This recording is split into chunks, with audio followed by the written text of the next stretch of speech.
Hey guys, welcome back to another today's video. In this new today's video, it's going to be a brand new political discussion-based video. In this new discussion-based video, it's going to be talking about a political issue that's currently going outside of the U.S., but we do have some involvement in this area, and that's currently what's going on in Cuba right now. What we're seeing is a series of protests against the Cuban government and the ruling Communist Party of the country, simply because there's been like a reason why they're protesting is because of a massive shortage of food and medicine, even the government's response to the resurgence of the COVID-19 pandemic in Cuba, and this has been going on for quite some time. What we've been seeing on the news,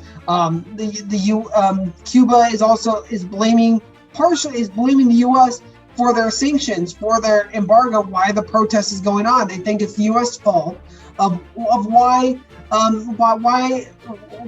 they're having massive protests, why there's a shortage of food and medicine. It's because of the U.S.'s trade embargo and sanctions of why Cuba's in this predicament. But the U.S. has been saying all along that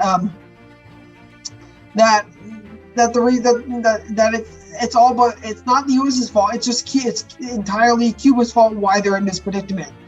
They're saying that it's their totalitarianism, it's their communist society of why they're in this issue.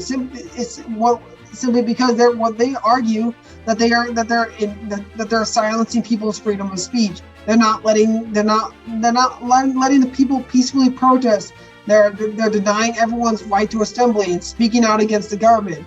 That is simply the U.S. wants to promote more freedom, liberty, and protecting the people's right in Cuba to peacefully assemble, to peacefully protest, and actually protest against their government, to speak out for change. And that's what the U.S. is pretty much promoting. We're seeing with the U.S. announcing more sanctions on Cuba. President Biden was meeting with Cuban leaders and saying, Cuban American leaders, and saying that we're going to stand with the Cuban people. We're going to stand with the Cuban people to making sure their rights to peacefully assemble and peacefully protest against the Cuban government, that their rights are protected. And some of the ideas of what they're floating about is providing internet access for the Cuban people, where they can have where we're releasing far more information to them, to the point where we're promoting more freedom and liberty for the Cuban people. And as well, but there's been other critics, like Representative AOC. She broke silence with the Cuban protests and called for an end to the cruel embargo that has been going on for so long. Even though I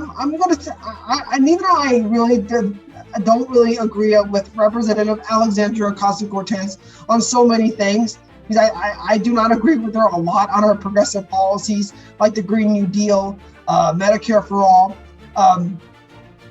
I do, and even like one of my videos I made like a couple of years back on my channel. It's still on my channel, by the way, where I completely disagreed with her about of her 75% marginal tax rate on the wealthy, and why I completely disagree with that. I think it's foolhardy. Why I think is a horrible policy, simply because you're literally taxing people.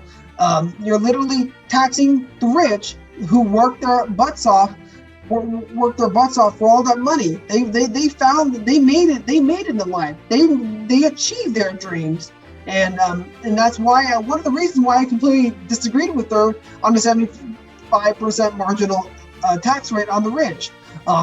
But this is one area I do actually agree with AOC on. I think realistically, it's time for the U.S. to end their embargo on Cuba. And I understand, I get it. It is completely the Cuban government's fault. They deserve most of the blame, but the U.S. also deserves partially the blame. And the reason for that is, but the reason why I still think the Cuban government deserves most of the blame, it's because it's communism that destroyed their country. And as I quote here, before communism, Cuba ranked among the most developed Latin American countries with living standards exceeding those of many European countries. 40 years later of communist dictatorship have now led the country to the verge of collapse. And what I've been seeing throughout many videos, videos actually of a couple of Americans that went there, that they completely saw that their quality of life, that the Cuban people's quality of life completely deteriorated. What they saw is there's a shortage of food, as well. Yet there's a shortage of gas. There's a shortage of a lot of medicine. They don't have that lot of freedom of what we have that we all enjoy here in America, and they don't have a lot of innovation. And if they speak out against the government, they will be arrested. They're not. The Cuban government is very restricted on information and even suspending a lot of civil liberties and a lot of political diversity since they adopted a one-party system, which is always bad for a country, simply because throughout America and throughout the entire world, what we learned is that we are made up of a community where we all have different values, different beliefs, and if everyone's suspending civil liberties, and you're promoting a one-party system where you're silencing the people, where we're not allowing them to voice their frustration on their policies, that is leading to your country you're literally destroying your own country, because the most important thing, and one of the reasons why I'm making this channel is we all have good ideas on how we can crack down on the major issues of America's time, and even all of our country, regardless of what country you're living in. We all have diverse ideas. If we all have good ideas, we always have things in common with each other. But we might have some disagreement on those principles of how we can crack down on the problems. We just have to respect everyone. We can't shut out people, and that's what the Cuban government has been doing for so long. Anyone who speaks out against the communist party in Cuba, they're completely arrested and jailed. That is not right. That is not right. And it's one of the reasons why Cuba has been why they're in a complete decline, why their economy and their country is in collapse, and that's one of the reasons, and that's why I still believe to me why Cuba is why they deserve most of this blame, why people are protesting, why people are demanding change, why people are protesting against the Communist Party, why people are protesting against the Cuban government. They want change. They want political reform. They want reforms to their economic system. And I have to agree with Joe Biden here. I do side with the people. I side with the Cuban people heavily, and I will stand with them, because they have a right to actually live their lives freely and equally without being suppressed and without their civil liberties being taken away by the Cuban Communist Party. But honestly, I do agree that it's ultimately time to end the U.S. embargo on Cuba. And as I read here, and I'm going to go into some of the pros and cons of the Cuban embargo, and actually, so we can understand where both sides stand on this issue, the supporters of the embargo and people who are against the embargo. And one of the pros is the United States should maintain the Cuban embargo because Cuba has not met the conditions required to lift it, and the U.S. will look weak for lifting the sanctions. And this is completely. I understand this. We have to, as a country, we have to show strength against our enemies. We have to show strength if we're going to be an advocate for capitalism, free market economy, and we have to rally it all behind. We have to rally behind capitalism and free and fair elections and democracy. We have to show strength. We have to keep up the pressure on Cuba to actually where we're incentivizing them to legalize all political activity, to release all political prisoners, and where we're getting them to commit to more free and fair elections and to transition to a more representative democracy and granting freedom of the press. And we have to show that strength if we want to be the leader of the free world, if we want to be the leader of where we will lead other nations to a path of providing where we're all about protecting human rights, we're protecting everyone's right to live their lives freely and happily as citizens of their own nation, of citizens all over the world. If we want to be a leader, we have to show that strength. We have to have the instinct as a country to win, to actually be that strong leader for capitalism and for democracy and for our democratic institutions. We have to be for that. We have to be advocating for that all over the world. We have to show that strength. And that's one of the reasons why I do somewhat agree with the supporters of the embargo, but I think realistically it's a failed policy. And as I see here, and this is going into the first con, the United States should end the Cuban embargo because the 50-year policy has failed to achieve its goal, and Cuba does not pose a threat to the United States. And as I quote here, February 2nd, 2012 marked the 50th anniversary of the embargo, and the goal of forcing Cuba to adopt a representative democracy still has not been achieved. Cuba's relationship with the Soviet Union during the Cold War raised concerns about the U.S. national security, but the era is long over. The USSR dissolved in 1991, and American foreign policy has adapted to change in most aspects apart from the embargo. The U.S. Defense Intelligence Agency released a report in 1998 stating Cuba does not pose a significant military threat to the U.S. or to other countries in the region. The embargo can no longer be justified by the fear of communism spreading throughout the Western Hemisphere. Fidel Castro resigned his presidency in 2008 and abdicated his role as the leader of Cuba's Communist Party in 2011 due to illness. His brother Raul then stepped in to take his place, and in April 2019, Vice President Miguel Diaz-Canel, a close Castro ally, was selected as president. In over 50 years of sanctions have not toppled the Castro regime. There is no reason to think the embargo will ever work. And this is completely true. This is entirely true.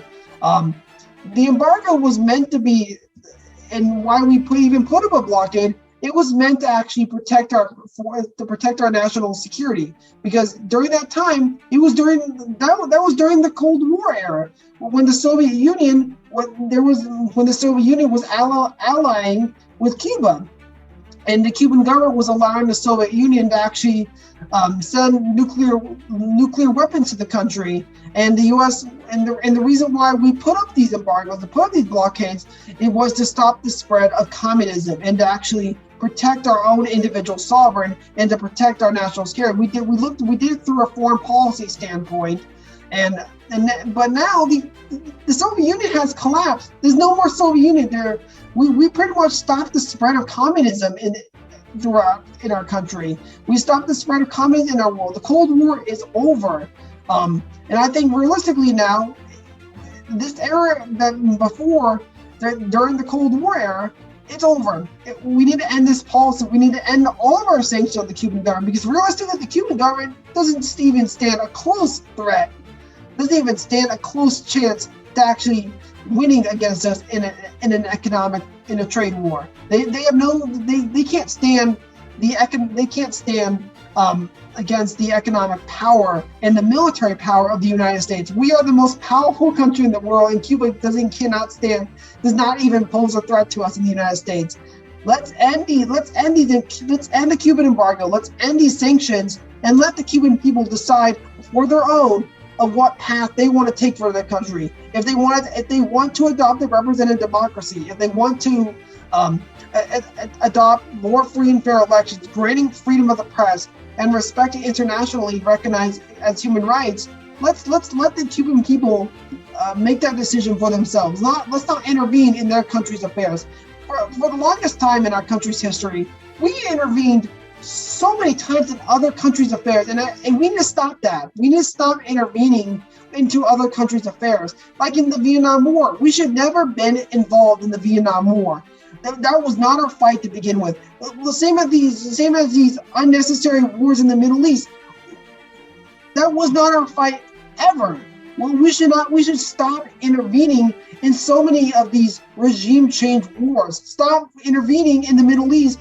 We should have never been in the Middle East. We should let the people in those countries decide on what path they want to take for their nation. If they want a democracy, they want a democracy. Let the people in their countries decide. And let's start caring as a country. Let's start fixing our problems at home. We have so many problems at home, and I think it's honestly, in my opinion, time that we need to stop getting involved in other countries' affairs. We need to worry about what we are going through at home and fixing our problems at home. We have infrastructure. We have a massive infrastructure problem. We have a massive immigration problem, and so on.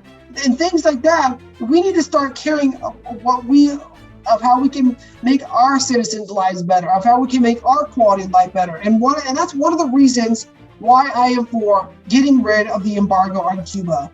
And also, another major pro why some people are still for the United States embargo on the communist country, yet the Cuban government has consistently responded to U.S. attempts to soften the embargo with acts of aggression, raising concerns about what would happen if the sanctions were fully lifted. And this is completely true. And this is going back to the first pro yet again.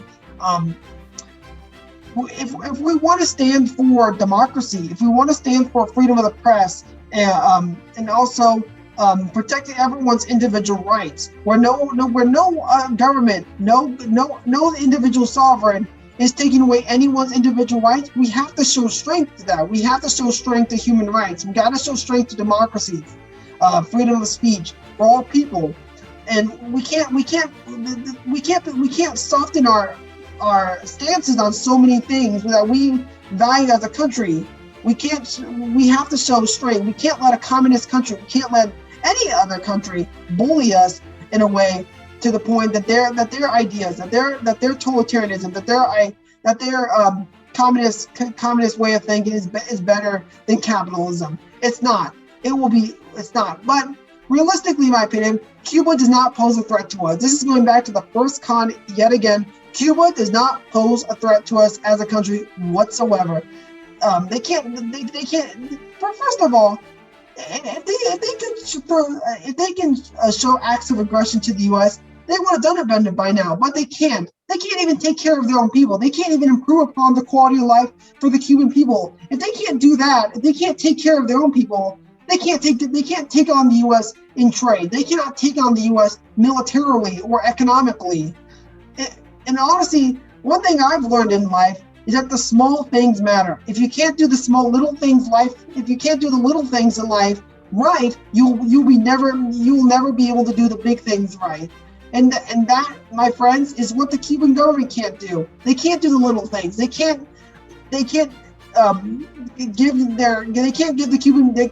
give their citizens the right. They can't improve upon the quality of life for their Cuban citizens because of them embracing a planned economy, not allowing innovation, not allowing new ideas, not allowing freedom of the press,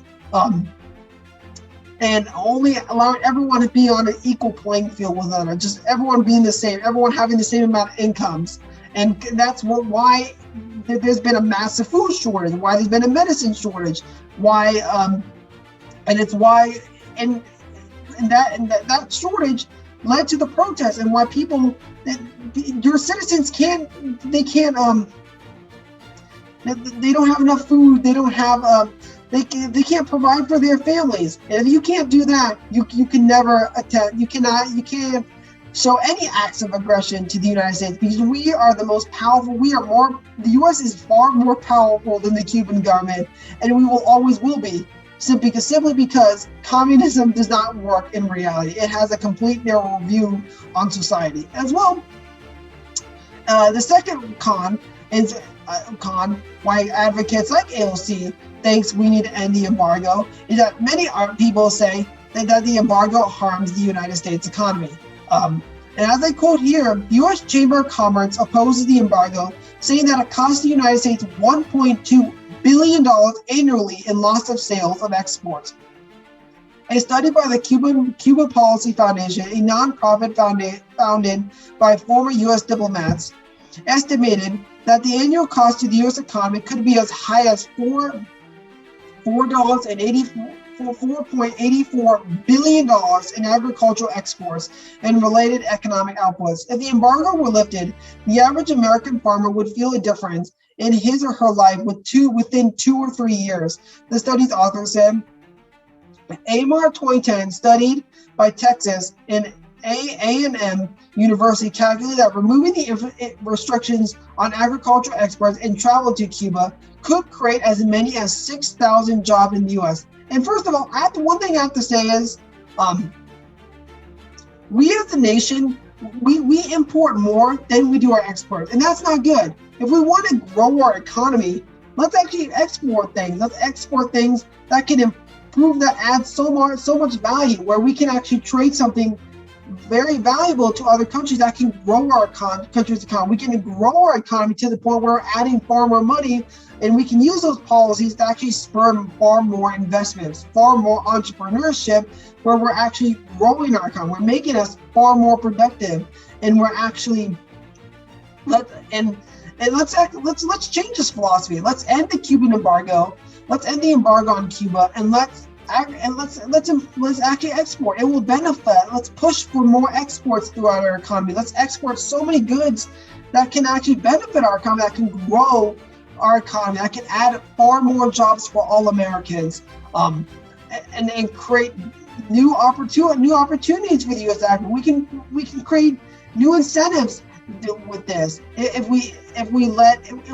U.S. companies can now start trading with the Cuban government again, where we're not just benefiting the U.S. because the Cuban economy will not just benefit U.S. industries. All of our economy, the U.S. economy will also benefit, because it will create so many jobs for especially in rural America, and it will create far more opportunities for the agricultural community in the United States.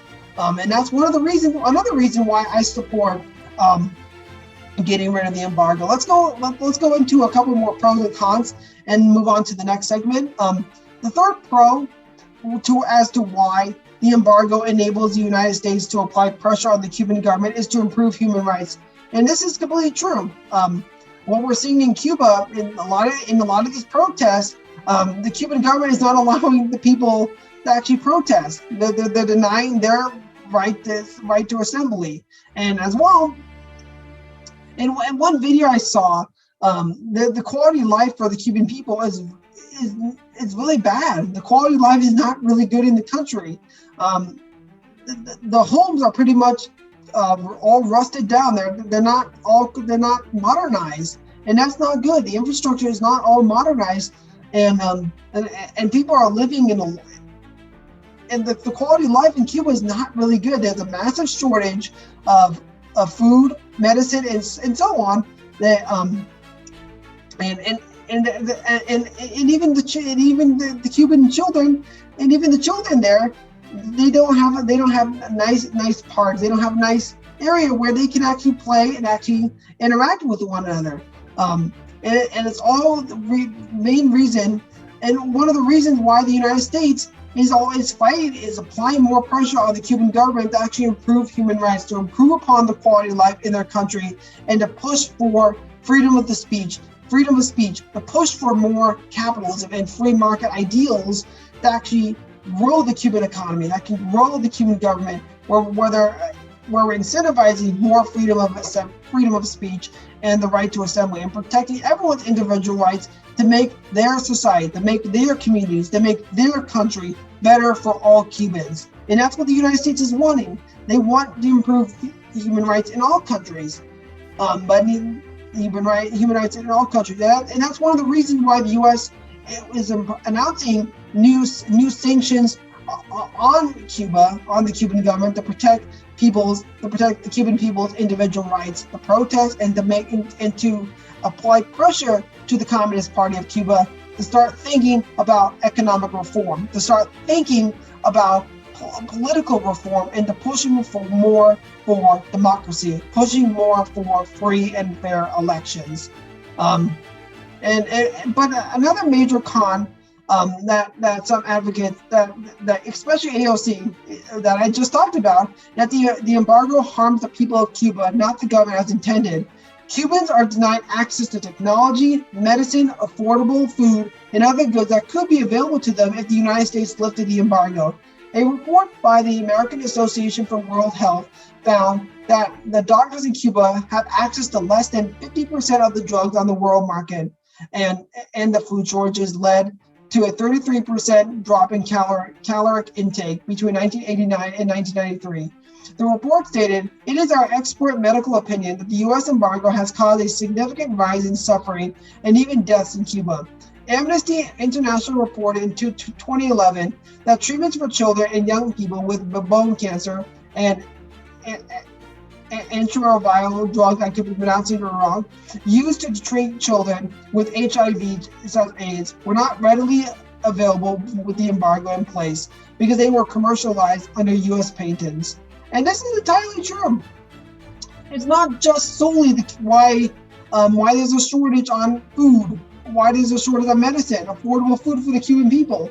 It's not just the government as intended. It's not just the government. The Cuban people are also suffering. And if we want to stand for human rights, if we want to stand for individual rights, we need to lift the embargo. We need to let the Cuban people be able to trade with the United States, to trade with us in trade. And if the United States wants to show strength, if they want to show that we are better than the Cuban government, that we are an advocate for human rights, lift the embargo, lift the sanctions, and actually fight for the Cuban. And that's how we're going to fight for the Cuban people, where we're helping the Cuban people to actually voice real change, where they can keep up the pressure on the Cuban government to actually call for an end to the Communist Party, to call for an end, to call for free and fair elections, to call for freedom of the press, freedom of speech, and the right to their lawful assembly. And that's one area what we can do by lifting the embargo. And also this. Like how I agree a lot with AOC on this one big principle, I do agree that we need to call for an end to the cruel embargo. There's been some people, even on the right, saying the reason why AOC is calling for the end of the cruel embargo, that people are labeling Representative Alexandria Ocasio-Cortez and many progressive Democrats as communists. They're as communists, as an advocate for socialism in America. And honestly, in my opinion, this is not who we are as a nation. This is exactly one thing that in my other video when I talked about identity politics. This is a common enemy identity politics, where where the right is all uniting together, and we're all uniting together against communism. That they say. And saying that AOC is the enemy of America. They're the enemy of capitalism. They're the enemy of free and fair elections. They're the enemy of democracy. They're the enemy of they're the enemy of free market capitalism. They're the enemy. They want to make America a communist nation. They want to make America a socialist nation. That is wrong. That is not who we are as America, because that is, and also very bad for us as a multicultural society. Everyone has different values. Everyone has different interests. If we want to show that we are better than the Cuban government, let's value respecting everyone's freedom of speech, everyone's right to lawful assembly. Let's value everyone's ideas, because all people, even AOC, neither I might disagree with her on so many things like government-run healthcare and even the Green New Deal. So a lot of her policy on the Green New Deal and even the 75% marginal tax rate, I still respect her because she's still an American. She cares deeply for our country. And if there's one common principle that conservatives and AOC all have in common, they both want to improve upon the quality of life for all Americans. They want to push for infrastructure. They want to push for healthcare, reforming our healthcare. They want reform to our immigration systems. They all want that. They even though the media says that Republicans are climate deniers. That's not true. But they do have some Democrats and progressive AOC and Republicans. They all have a lot of things in common. Reforming our democratic elections, reforming our healthcare, rebuilding our crippling infrastructure. If we want to show that we are better than the Cuban government on valuing everyone's ideas, where we're not arresting people because they're speaking out against capitalism, let's actually show that we are valuing diversity, that we are valuing that we're valuing people's right to assembly, people's freedom of speech. We're valuing everyone's freedom of rights. That's something the Cuban Communist Party has refused to do, because if you speak out against the Cuban government, they're gonna arrest you. They're gonna throw you in jail, because they don't want that. They want to keep their one-party system, and we're not a one-party system in America. We are a two-party. We value political diversity. We have many parties in the U.S. We have many political parties that have different ideas. We have many factions that have different ideas, but we all have something in common. We all have something in common, and that is we're improving upon the quality of life for all people, improving on making America a fair and equal place for all people to actually pursue a dream, to pursue an ambition that they want to live. And I know, and I might get some flack for this, but let's go into some of the pros and cons of communism. Let's start with some of the pros with communism. And one of the reasons why I'm doing this is that this is going to get us to think really rethink some of our stances on communism. Socialism and communism is not all bad. It's not all bad. They all have their pros and cons. Capitalism has their own pros and cons. Capitalism even has their pros and cons. It's not a perfect system. Nothing is a perfect system. It's like what Josh Hawley said. Have you ever been to a perfect church?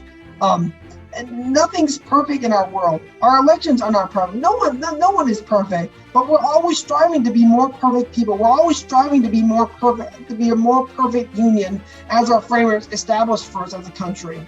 And that's one of the reasons why I'm going to add this into my discussion. Let's rethink what we consider about socialism, what we consider about communism, because it's not all bad, as people from the past are making out to be, like what we saw with the Red Scare with McCarthyism. Let's because we're better than that. Let's embrace diversity. Let's embrace multiculturalism. Neither though it might go against some areas of capitalism. Let's respect everyone's ideas, and let's stop calling people like AOC communist, because they're not. They're not communist. They're not social. They're good Americans that want to make lives. That want to make America a better place for all people. That want to make minorities' lives a better place for all people, where they all have the liberty and the freedom to pursue a life that they want to live. So now let's go into some of the pros and the cons of communism. Let's start with the pros. One of the major pros with communism is that everyone gets the same chance, excluding government officials for the practical application of communism. It is a theory where everyone should receive the same chance to build a life for themselves. The second pro is that almost everyone is employed. The third pro is that almost everyone is educated. 4, agriculture and manufacturing are emphasized. But some of the major cons with communism, that's one of the reasons why we are against a lot of the areas of the Cuban government, is that individual rights are restricted. There is no unauthorized opposition. People are kept in ignorance. Violence tends to be the only option for dissent. Earnings is very limited.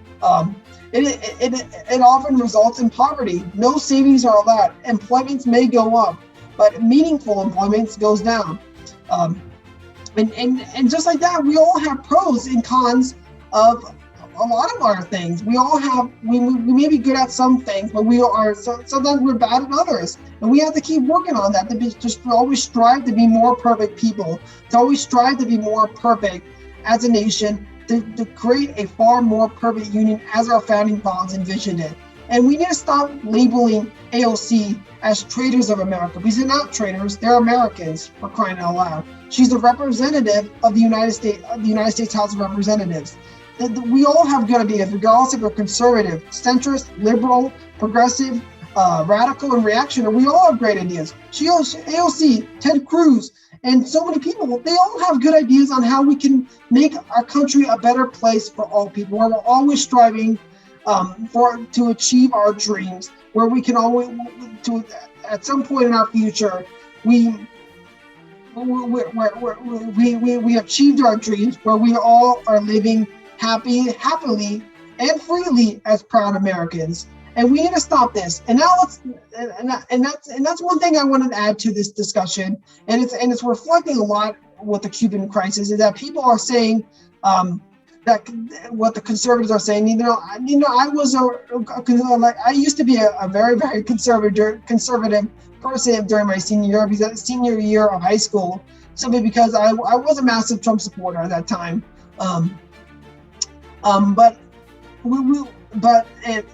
But I've evolved on so many stances, and I became much more centrist in that regard. And I think it's a good thing to value everyone's ideas and diversity, because everyone has great ideas on how we can make our society and our communities a better place for all people. And like I said again in my identity politics video, let's value what many of the civil rights people did. Let's draw a big circle around our group to actually emphasize what we all have in common. Because when we do, we're striving for a far more perfect union, and we're showing to the Cuban government that we are better than them, that we are valuing diversity and freedom of speech to making our nation a better place. And that will get the Cuban government and the people to strive to promote more democracy and free and fair elections, and promoting more human rights in their country. So let's actually talk about my 5-point plan to help the Cuban people. First plan is get rid of the U.S. trade embargo.